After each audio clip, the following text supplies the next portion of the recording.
औज़ुबिल्लाहि मिनश्शैतानिर्रजीम बिस्मिल्लाहिर्रहमानिर्रहीम। Unique group of institution की तरफ से ऑनलाइन लेक्चर में प्रोफेसर राजा वाजिद अली जो आपको स्टैटिस्टिक्स यानी शुमारियात पढ़ाएगा। आज हम स्टैटिस्टिक्स सेकेंड ईयर का दूसरा लेक्चर ले रहे हैं।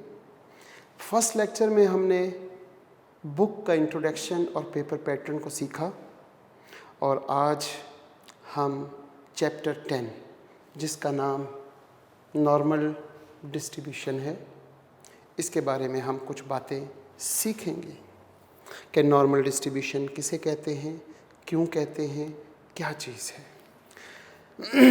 इसके इंट्रोडक्शन में हम बात करते हैं कि इसका इंट्रोडक्शन जो है उसमें इसको डिस्कवर किसने किया। नंबर 2, इस डिस्ट्रीब्यूशन का नाम क्या है। नंबर 3, इसकी टाइप क्या है। नेक्स्ट, इसके पैरामीटर्स कितने और क्या हैं और वो पैरामीटर्स क्या कहलाते हैं, म्यू और सिग्मा स्क्वायर। ये इंट्रोडक्शन की कुछ बातें हम शुरू में सीखते हैं, समझते हैं कि डिस्कवर किसने किया। इब्राहिम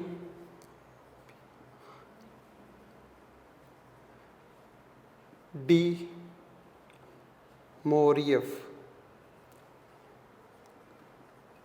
ये था हमारा पास साइंटिस्ट। उसने इस डिस्ट्रीब्यूशन का नाम रखा नॉर्मल डिस्ट्रीब्यूशन।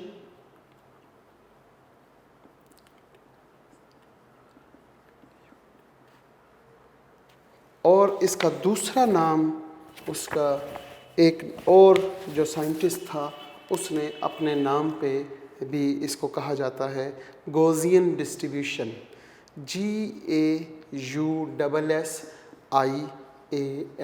Gaussian distribution. इसकी टाइप, 2 टाइप्स होती हैं जनाब। जब भी डिस्ट्रीब्यूशन का जिक्र आएगा तो उसकी 2 टाइप्स हैं। एक टाइप डिस्क्रीट डिस्ट्रीब्यूशन और दूसरी type continuous distribution. First year में हमने बाइनोमियल डिस्ट्रीब्यूशन पढ़ी, वो डिस्क्रीट टाइप थी, डिस्क्रीट डिस्ट्रीब्यूशन। इसी तरह हमने हाइपर ज्योमेट्रिक डिस्ट्रीब्यूशन पढ़ी, वो भी डिस्क्रीट डिस्ट्रीब्यूशन थी, उसकी टाइप डिस्क्रीट थी। लेकिन ये जो हम सेकेंड ईयर में नॉर्मल डिस्ट्रीब्यूशन पढ़ रहे हैं, इसकी टाइप कंटिन्यूस डिस्ट्रीब्यूशन है जी। कंटिन्यूस डिस्ट्रीब्यूशन, इसके पैरामीटर 2 होते हैं। How many parameters of normal distribution is 2। कौन कौन से? Number 1 mu and number 2 sigma square.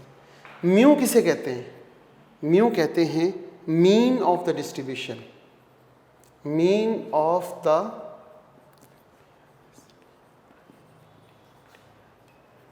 और variance sigma square. Sigma square है जनाब वेरिएंस,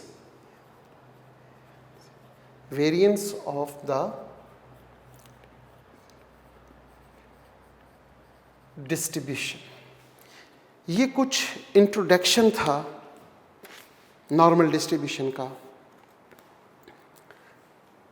इसके साथ हम बात करते हैं प्रोबेबिलिटी डिस्ट्रीब्यूशन, क्योंकि बेसिकली ये प्रोबेबिलिटी डिस्ट्रीब्यूशन है।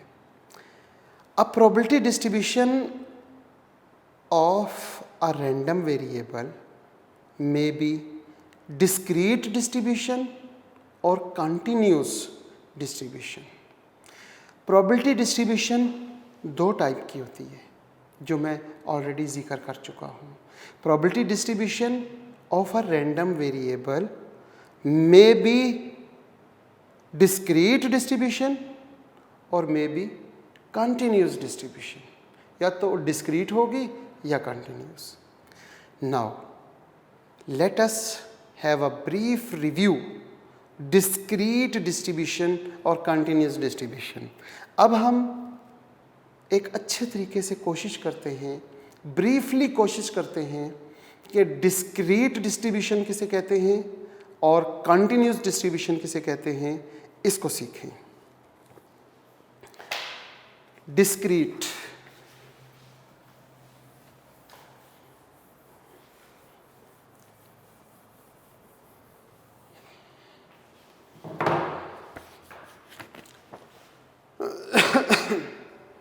जी, discrete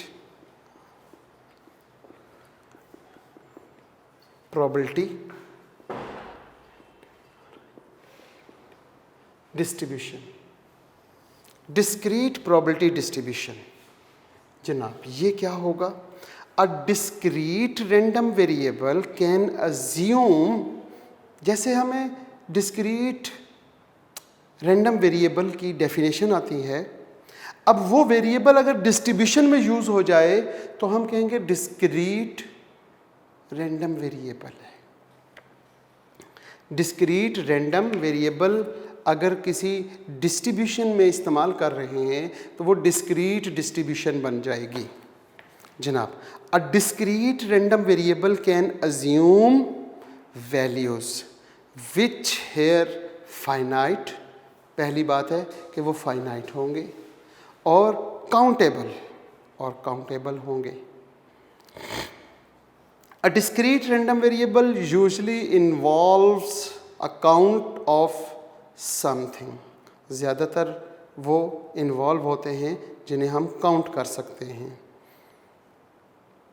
The probability distribution of a discrete random variable is called discrete probability distribution। वही बात जो मैंने आपको अभी बताई कि the probability distribution, वो probability distribution जिसमें जो वेरिएबल है वो डिस्क्रीट हो तो is called discrete probability distribution. इसके बाद आगे चलते हैं। अ डिस्क्रीट प्रोबेबिलिटी डिस्ट्रीब्यूशन में be expressed in the form of mathematical equation और फार्मूला। जो डिस्क्रीट डिस्ट्रीब्यूशन होगी उसको हम मैथमेटिकल इक्वेशन में या मैथमेटिकल फार्मूले में यूज़ कर सकते हैं। फार्मूले में यूजली प्रोबेबिलिटी फंक्शन और टेबल और ग्राफ, उसको हम फंक्शन में लेके आते हैं, यानी इक्वेशन बना सकते हैं, उसका ग्राफ बना सकते हैं और उसका टेबल भी बनाया जा सकता है। जैसे कि हम एक एग्ज़ाम्पल लेते हैं कि इन अ एक्सपेरिमेंट, जो ऑलरेडी हमने फर्स्ट ईयर में पढ़ी हुई है, in a experiment in which single dice, हमारे पास एक डाइस है, उसको हम रोल कर देते हैं तो number of dots of the top face is observed.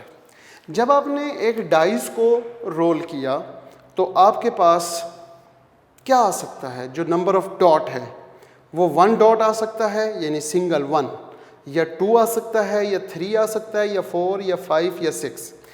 1 और 2 के दरमियान यानी 1.5, 1.6, 1.7, 1.75, बहुत सी वैल्यूज़ हैं 1 और 2 के दरमियान। लेकिन इज़ इट नॉट पॉसिबल, अगर हम एक डाइस को थ्रो करें एक और उसके बाद हम कहें कि result is 1.75, it is impossible. या तो 1 होगा या 2 होगा। अब ये 1 और 2 के दरमियान कोई भी वैल्यू अज्यूम नहीं कर सकते, इसलिए ये वेरिएबल डिस्क्रीट हो गया। अगर इसके साथ इसकी प्रोबेबिलिटी साथ लिख दी जाए और एक टेबल की फॉर्म बन जाए तो ये टेबल कहलाएगा डिस्क्रीट प्रोबेबिलिटी डिस्ट्रीब्यूशन। जैसे 1 की प्रोबेबिलिटी 1/6 है, 2 की प्रोबेबिलिटी 1/6 है, 3 की प्रोबेबिलिटी 1/6, 4 की प्रोबेबिलिटी 1/6, 5 की प्रोबेबिलिटी 1/6 और 6 की प्रोबेबिलिटी 1/6, और इसका टोटल करने पर हमारे पास 1 आ जाएगा, क्योंकि 1 2 3 4 5 6 6/6 आंसर 1 आ गया। ये एग्जाम्पल थी हमारे पास डिस्क्रीट प्रोबेबिलिटी डिस्ट्रीब्यूशन की। इसी तरह हम अगर याद करें डिस्क्रीट प्रोबेबिलिटी डिस्ट्रीब्यूशन जो है वो हम फर्स्ट ईयर में पढ़ के आए हैं। The binomial and hypergeometric distribution are the example of the discrete random variable distribution. Discrete random variable distribution, binomial और हाइपर ज्योमेट्रिक डिस्ट्रीब्यूशन जो हमने चैप्टर नंबर 8 और चैप्टर नंबर 9 में ही दोनों डिस्ट्रीब्यूशंस हमने पढ़ी थी, और ये दोनों डिस्ट्रीब्यूशंस हमारे पास डिस्क्रीट हैं। अब हम बात करते हैं कंटिन्यूस की, कि कंटिन्यूस प्रोबेबिलिटी डिस्ट्रीब्यूशन किसे कहते हैं। रिकॉल, हम याद करते हैं डेट अ कंटिन्यूस हमने किसे कहा था फर्स्ट ईयर में, पहले चैप्टर में, दूसरे चैप्टर में। कंटिन्यूस वेरिएबल या कंटिन्यूस डेटा हमने पढ़ा था। तो कंटिन्यूस वेरिएबल क्या था? अब वेरिएबल एक ऐसा वेरिएबल विच कैन, जिसमें अब वी कैन अज्यूम, हम उसमें तसव्वुर कर सकें, अज्यूम कर सकें each and every value with in a given range. जो हमारे पास रेंज है उन दो वैल्यूज़ के दरमियान each and every value we can assume, so that variable is continuous variable। जैसे कि हम ये एग्जाम्पल में देखते हैं कि an example of a continuous random variable is the weight of the male student। हमने weight की बात करते हैं, तो जो weight है, अगर हम सपोज करते हैं कि किसी का weight है 120, तो 110 ये भी हो सकता है और 111 भी हो सकता है। क्या 110 और 111 के दरमियान जो वैल्यूज़ हैं क्या वो पॉसिबल हैं किसी के साथ? अज्यूम की जा सकती हैं कि 110.5 110.6 आ जाए या 110.75 आ जाए। Is it possible? जी जनाब, हम बात कर रहे हैं कंटिन्यूस रैंडम वेरिएबल की। अगर continuous random distribution, continuous probability distribution की बात हो रही है जनाब, अब हमारे पास यहाँ पे हम बात करते हैं डिस्क्रीट के बजाय कंटिन्यूस लिख देते हैं। कंटिन्यूस प्रोबेबिलिटी डिस्ट्रीब्यूशन, जैसे हमने बात की डिस्क्रीट प्रोबेबिलिटी डिस्ट्रीब्यूशन, ऐसी डिस्ट्रीब्यूशन होगी जिसमें वेरिएबल जो है वो डिस्क्रीट वेरिएबल हो। As it is continuous probability distribution ऐसी डिस्ट्रीब्यूशन है जिस डिस्ट्रीब्यूशन में जो वेरिएबल यूज़ हो रहा है, अगर वो वेरिएबल कंटिन्यूस वेरिएबल है तो वो डिस्ट्रीब्यूशन हमारे पास कंटिन्यूस प्रोबेबिलिटी डिस्ट्रीब्यूशन बन जाएगी।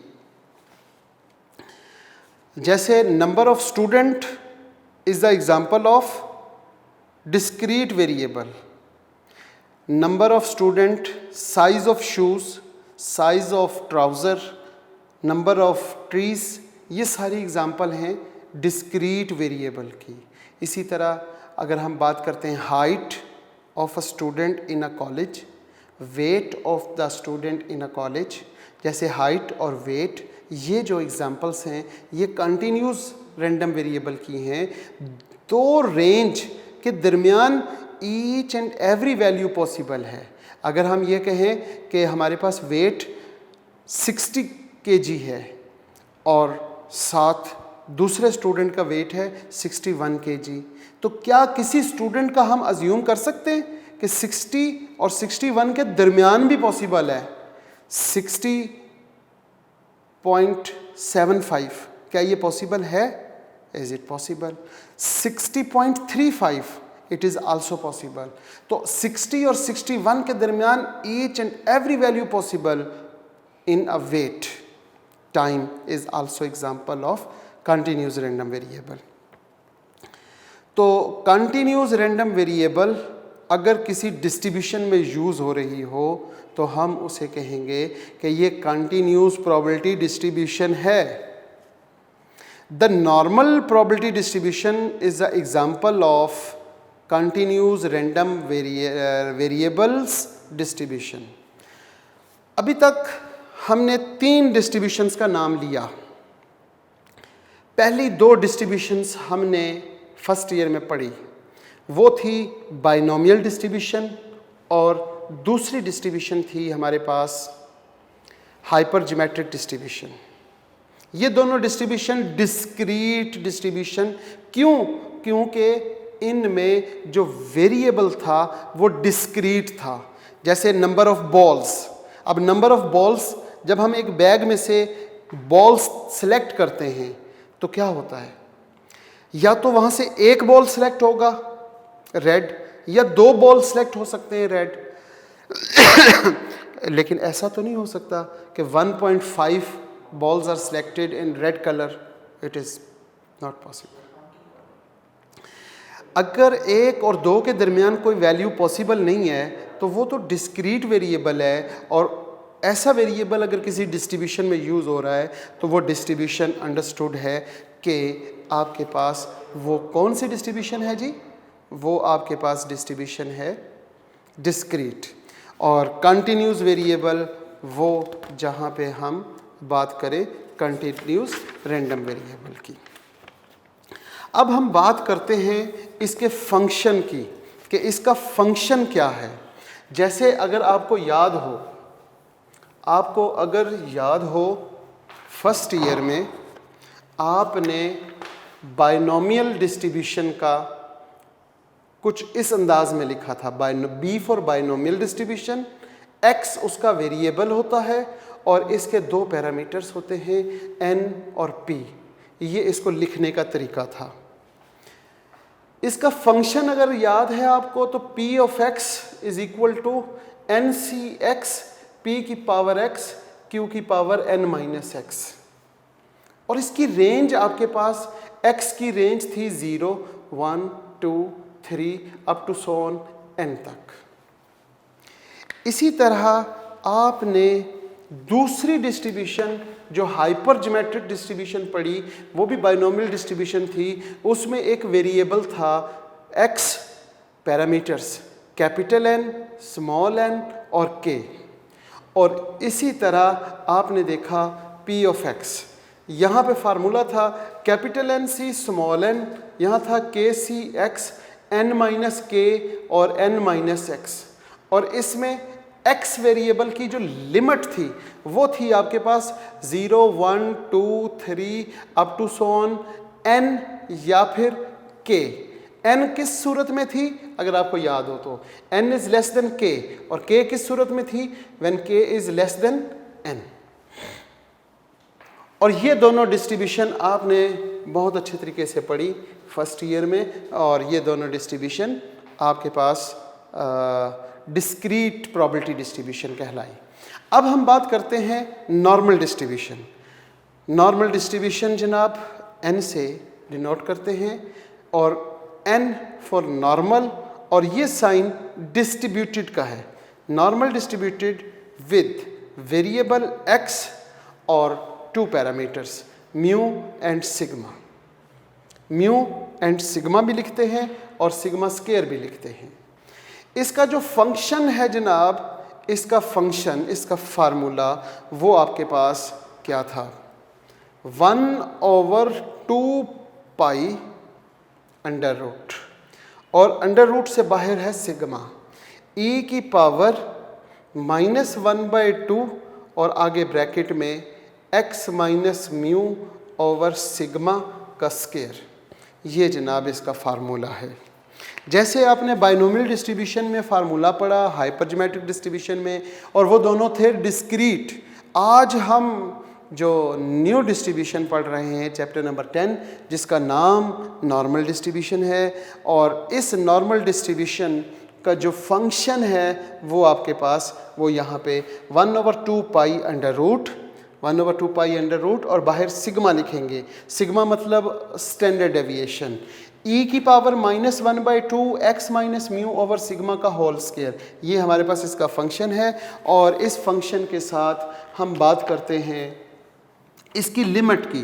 तो इसकी लिमिट क्या है, इसकी लिमिट हमारे पास है -∞ से प्लस इन्फिनिटी तक, minus infinity two plus infinity इसकी लिमिट है। इसमें जो x यूज़ हो रहा है वो तो वेरिएबल है, जो यहाँ पे x यूज़ हो रहा है, नंबर 1। Number 2, mu. म्यू क्या है? ये इसका पैरामीटर है, और पैरामीटर पॉपुलेशन मीन है जनाब। इसी तरह sigma, it is standard deviation, population standard deviation, ये भी इसका पैरामीटर है। इसके साथ हम दो चीज़ें और देखते हैं। एक तो ये पाई, पाई आपको पता है कांस्टेंट होता है। कांस्टेंट पाई की वैल्यू होती है 22/7 जो चेंज नहीं होती। इसी तरह आपने यहाँ पे ई एक्सपोनेंशियल, एक्सपोनेंशियल ये भी कांस्टेंट है और इसकी वैल्यू 2.1718 है।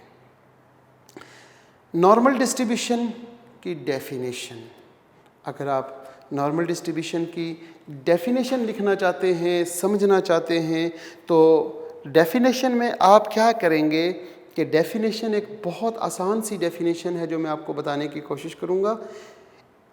It is a limiting form of the binomial distribution. Normal distribution होती क्या है? अगर आप इसको डिफ़ाइन करना चाहते हैं तो इसके लिए आपको ये लफ्ज़ याद करने पड़ेंगे। अगर आपके पास कॉपी पेंसिल, क्योंकि आप लेक्चर ले रहे हैं वीडियो लेक्चर, तो आपके पास कॉपी पेंसिल जिस पे आप नोट्स बनाएं या जिस पे ये न्यूमेरिकल्स या डेफिनेशंस लिखें, तो वो आप साथ साथ नोट डाउन कर रहे हैं।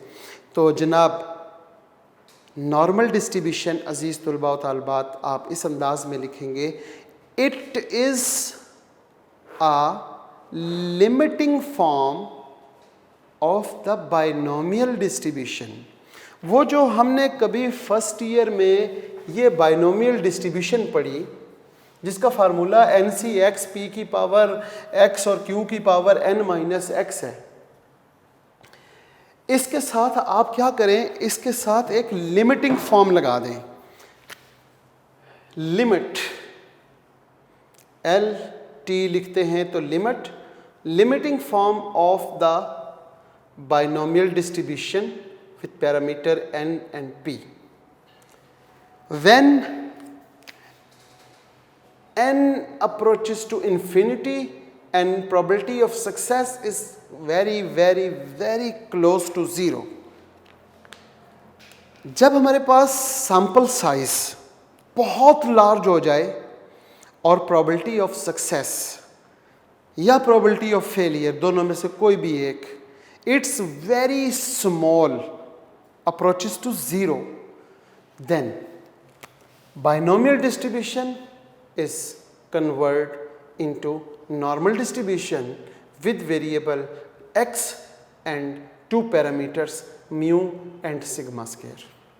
ये जनाब बहुत आसान सी डेफिनेशन है जो आप लिख सकते हैं, देख सकते हैं, समझ सकते हैं। मैंने इस सारी डेफिनेशन को एक लाइन में लिखने की कोशिश की है कि limiting form of the binomial distribution when n approaches to infinity, it's mean n is very large and probability of success is very close to 0, so binomial distribution convert into normal distribution।